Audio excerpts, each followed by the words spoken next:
We set up our folder structure and our workflow this way. Each client gets their own folder and Lightroom library, which allows us to move and store that client's information all at one time. So we want to keep each client their own folder.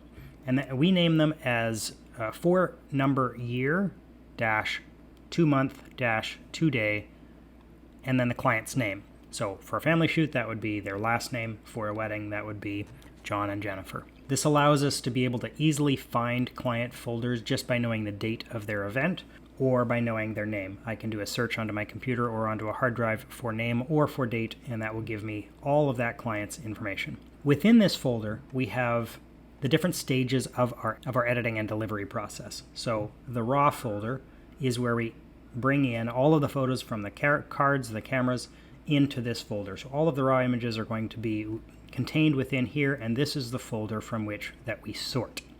When we're done sorting, we copy those files from the raw folder into the sorted folder. Rather than moving those images from the raw to the sorted, I want to keep a complete copy of all of the raw images together so nothing gets mixed up. We'll deal with these later in the process.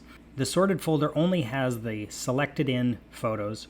Once we create the Lightroom library, we're going to move the photos from the sorted folder into the Lightroom folder. So in our ingest import in Lightroom, we move from sorted into the Lightroom folder. So these images are going to go away out of here and into the Lightroom folder when we build our Lightroom library. So we make all of our adjustments here within Lightroom.